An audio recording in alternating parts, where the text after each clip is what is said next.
Welcome to Daily Review, your daily dose of literary exploration.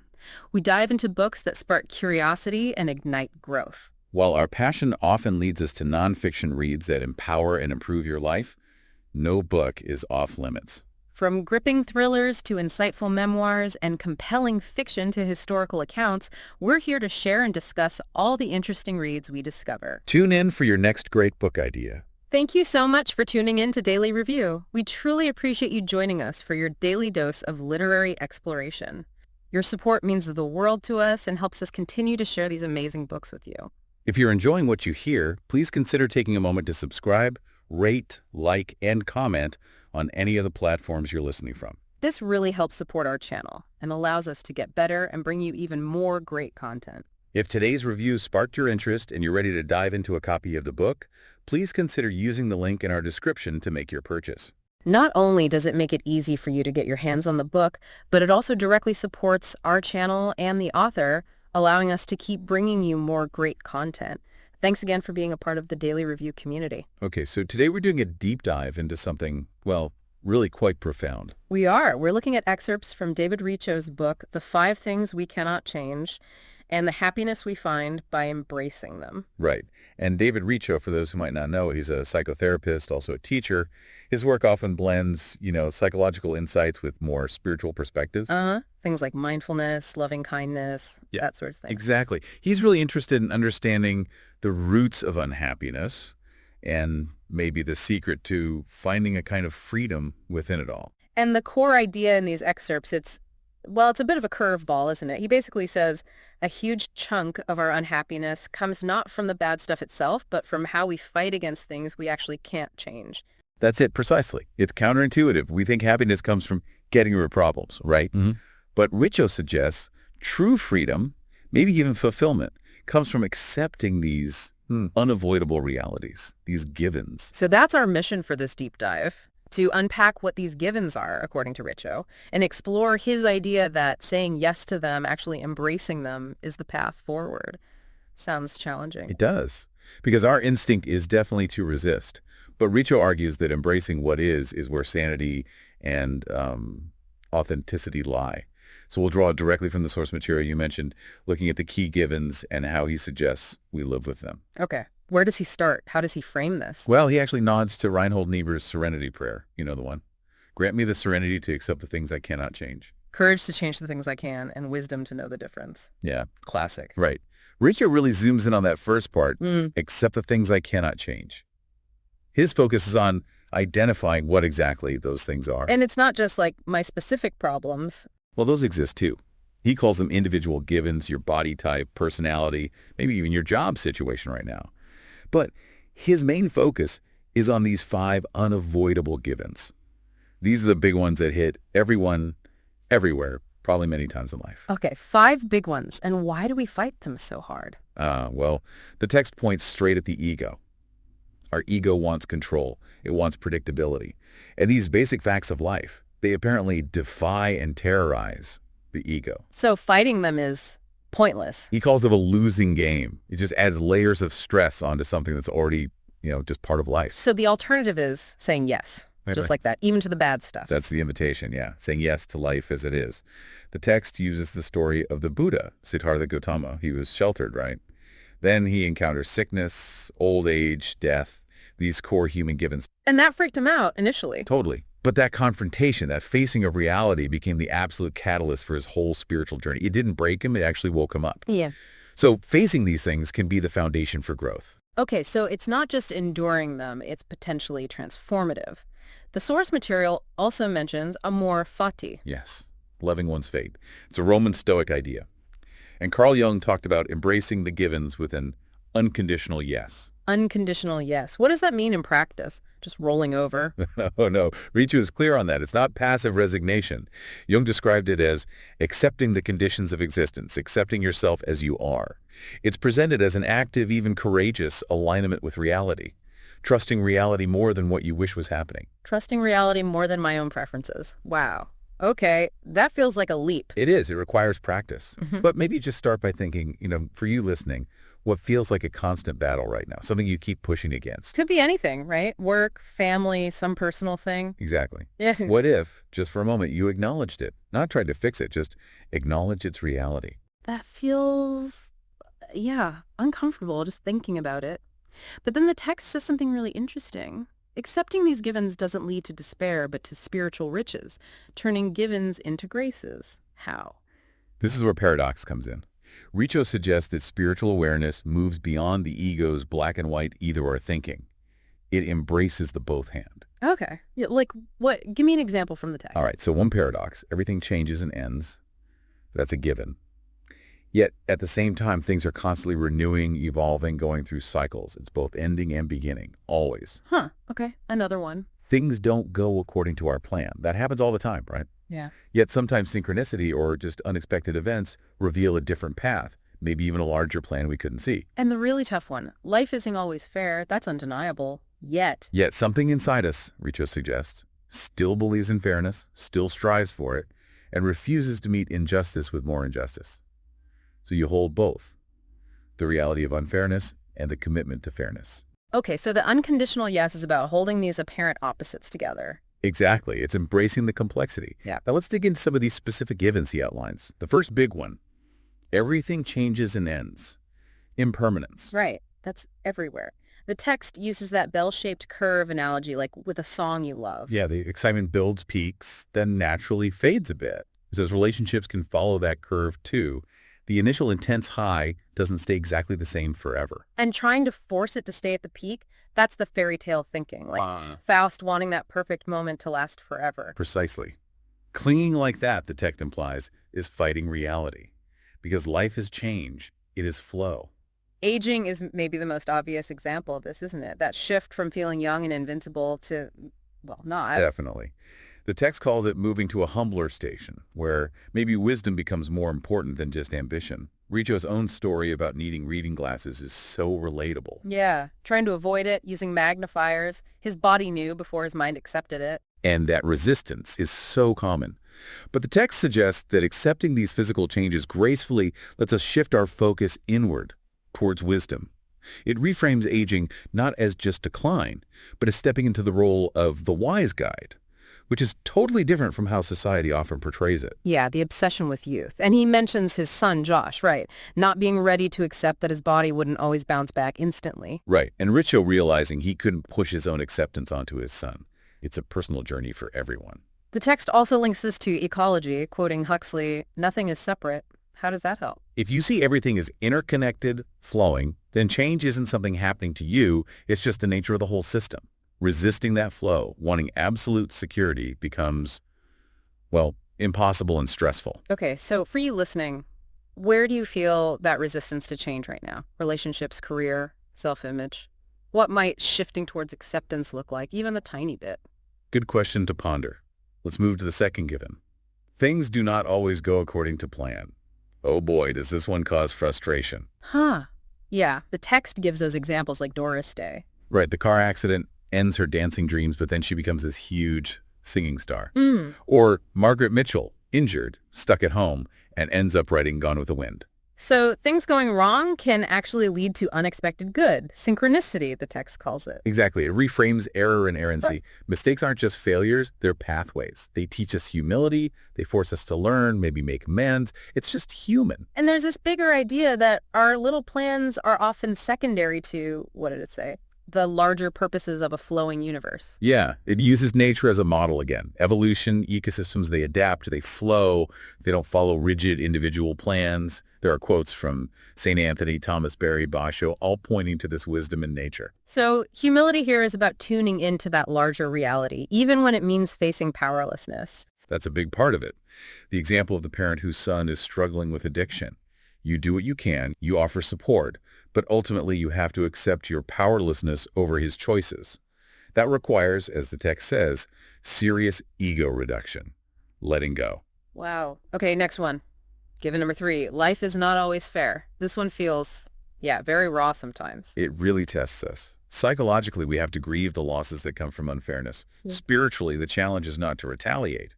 Richo says the unconditional yes is crucial here. The text makes a really strong contrast between retribution and restoration. Can you unpack that? Sure, retribution is the default, often. It's about punishment, getting even, revenge, making the other person suffer like you suffered. The eye for an eye thing, wishing them harm. Okay, and restoration. Restoration aims higher. It's about healing the ignorance or pain that caused the harm in the first place. It seeks harmony, encourages making amends, believes in redemption. It's about finding humane solutions. The text even uses the extreme example of Hitler. Right, not wishing him in hell, but wishing he was in a Zen monastery learning forgiveness. That's a radical shift in perspective. It illustrates the mindset. It's not about condoning actions, but choosing a restorative response over a purely punitive one. And the text is honest. This is hard. It takes real spiritual practice, cultivating loving kindness, believing people can change, committing to reconciliation, even while holding people accountable. And it acknowledges the huge scale of unfairness, right? Right. War, genocide, the collective shadow. Yeah, saying yes to the fact that these things exist doesn't mean you approve or give up fighting against them. It means acknowledging the reality, however dark, as the starting point for working towards change. War itself is presented as a given, rooted in human nature, but one we could potentially transcend. And again, mindfulness comes in. Being present helps deal with this unfairness obsession. Exactly. By accepting the present moment, even if it contains unfairness, you connect with a deeper self that isn't constantly rocked by it. The unfairness can then become fuel for positive action, not just resentment. Okay, the fourth given, pain is part of life. Short, simple, unavoidable. Absolutely unavoidable. The text says our ability to handle it grows through both spiritual practice and psychological work, and both need humility, accepting reality, accepting our limits. It talks about the victim archetype. What's the point there? Well, it pushes back against the idea that you should never see yourself as a victim. Richo suggests an adult understanding is that sometimes, yes, you are victimized, things happen. The key distinction is between that and, say, having poor boundaries that invite pain. So it's okay to acknowledge being hurt, but the goal is not to become a casualty. Right. Healthy vulnerability means feeling the hurt, but having the tools, the spiritual technology like compassion, not retaliating to process it without being destroyed or needing to hurt back. You can stand up for yourself, feel the pain, but not be defined solely by it. The text also dives back into the shadow archetype, the dark stuff, in nature and in us, befriending the dark. Yeah, like Coleridge's Ancient Mariner finding beauty in the ugly sea snakes. It's about accepting the difficult, painful aspects as necessary parts of the whole picture, not things to be rejected or feared endlessly. Integrating everything, the good and the bad. Exactly, holding the opposites. The text argues this integration frees us from being slaves to fear and desire. It uses the example of Buddhist deities. Some look peaceful, some wrathful, but they represent the same unified reality, just appearing differently depending on whether we see through ego or mindfulness. Facing the shadow can make it an ally. Okay, and the last kind of given, which weaves through the others. Facing people who are not always loyal or loving. Ah, yes, relationships. This is a big one. The text says it's just a given that people might betray us, reject us, leave us. An adult, it says, learns to take this in stride. Meaning, it doesn't hurt. No, it definitely hurts. Yeah. But it doesn't completely shatter you. You feel the pain, but you aren't utterly devastated. There's resilience. It distinguishes between intentional hurt and consequent hurt. Right. Intentional hurt, someone being malicious or cruel, brings deep sorrow. But ideally, the work is to not plot revenge. Consequent hurt, like the natural end of a relationship, even if painful, leaves more to grief and eventually moving on. And our childhood stuff plays a huge role here, doesn't it, with trust and seeking those 5 A's. Absolutely. Attention, acceptance, appreciation, affection, allowing. We look for these in adult relationships, and past hurts can make us really distrustful or make us replay old patterns thinking, here we go again. So mindfulness helps us see people as they are now, not just ghosts from the past. That's the goal. The text uses the image of the horse of mindfulness, this innate capacity we have to carry us through emotional pain. And the key question shifts from why me to the Zen question. This being the case, how shall I proceed? It's an adult stance. And accepting that maybe our partner or friend can't always give us all 5 A's perfectly. That's the adult realization. Letting go of demanding what isn't there. Aligning needs with what is available. And strangely, sometimes that acceptance actually allows the relationship to breathe and maybe even improve. It's about provisional trust then, trusting based on reality handling betrayal firmly but without vengeance? Exactly. Holding the difficult truth. People aren't always reliable without letting it make you bitter or closed off. It's realism plus inner strength. So how do we actually do this? How do we practice living with these givens? Okay, the tools. Acceptance itself, the unconditional yes is the main one. It's the core practice. And it really boils down to mindfulness. Yeah. That unconditional yes to what is as it is. Just sitting with reality, pleasant or unpleasant, without needing to immediately push it away or cling to it. Like we talked about with the bell curve, not fighting the downward slope. Right. Mindfulness is described as just bare attention here and now. And the text says this is liberating because it cuts through our illusions about how things should be. In relationships, it looks like mindful presence. Which means? Entering someone else's inner world, their garden, with respect. Just contemplating their reality without your own agenda, no fear, no judgment, no immediate need to fix them. The 5 A's become ways of offering that presence, creating a safe, holding environment. It's different from pity, which can feel condescending. So it's like creating a shared space of just being with whatever is true for both people. Exactly. Mutual mindfulness. Suspending your own mental commentary. And the paradox Richo points out is that when difficult feelings are met with this kind of accepting presence, they often loosen their grip naturally. You find your bearings by seeing clearly where you are. Okay, acceptance, mindfulness. What else? Loving kindness and compassion are big ones in the text. Metta. Huge. Loving kindness, or metta, is this unconditional friendliness, a commitment to think and act lovingly, even when it's really hard. Richo talks about the 4 immeasurables. Love, compassion, sympathetic joy, and equanimity. That's them. And he presents them as innate potentials, graces we all have access to. Immeasurable means they're impartial, meant for everyone equally. And the practice involves expanding that feeling outward. Yes. You start with yourself, then people you love, then neutral people, then difficult people, and eventually all beings. Using phrases like prayers or aspirations, wishing well-being even for those who challenge you. It's about training that muscle of impartiality. There's also a practice called Tonglen mentioned. Sounds intense. It is quite profound. It's a Buddhist practice, breathing in suffering, your own or others, and breathing out healing, peace, relief. Breathing in the bad stuff. That feels wrong somehow. It's counterintuitive, but the idea rests on trusting that you have inner resources, light, healing capacity, that you can actually transform the suffering you breathe in and send out goodness. It also builds the sense of connection you're breathing in, the pain shared by many, this communion of saints, and breathing out shared grace. Wow. Okay. Now, alongside all these spiritual practices, the text hammers home the need for psychological work. Absolutely critical. They are not separate, Richo insists. It's one project. Psychological work means dealing directly with our stuff. Childhood wounds, fears, guilt, anger, addictions, the ways our ego tricks us up. Therapy, counseling, self-help, 12-step programs, whatever it takes. It even gives that psychological health checklist, things like being assertive, peace with your past, healthy emotional expression, ego awareness, boundaries, intimacy, intuition. Right. It shows what psychological health looks like in this context. And this integration is key. It goes back to paradox again, the both hand. We are both a unique psychological self, our form, and we are fundamentally interconnected, non-separate, our emptiness. So the psychological goal might be to build a strong self, and the spiritual goal to let go of ego. And Richo says they aren't contradictory. We are both. We're unique individuals and part of the whole. Connectedness is the bridge. We honor our individual journey while recognizing our deep ties to everything else. Okay, so if we actually do this work, embrace these givens, what's the payoff? What changes? The text suggests we develop real-life skills. More comfort being alone, accepting people leave, fewer rigid expectations, accepting plans change, the ability to grieve and work for justice and let go of revenge, accepting unfairness, greater capacity to bear pain and grow, accepting pain happens, and the ability to love more unconditionally, accepting people aren't perfect. And we shouldn't forget the positive givens too, right? Playfulness, humor, love. Exactly.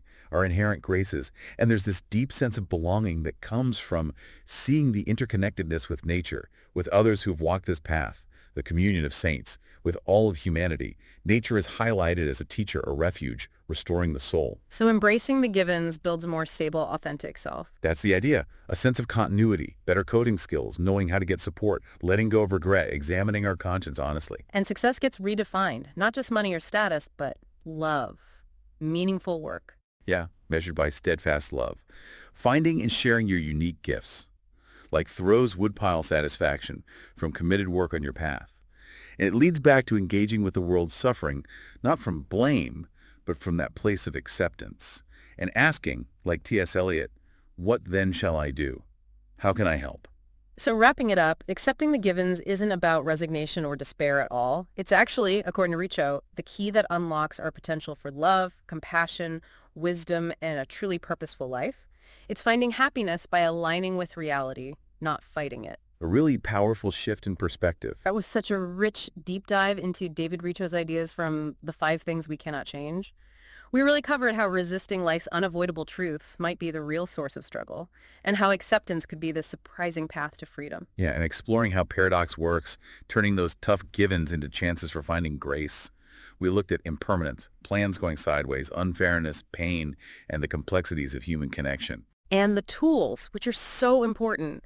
Acceptance as the foundation, mindfulness, loving kindness, even Tonglen, and that crucial link between spiritual practice and solid psychological work, building that integrated self. I think the big takeaway is that these aren't roadblocks to happiness. They're actually the curriculum.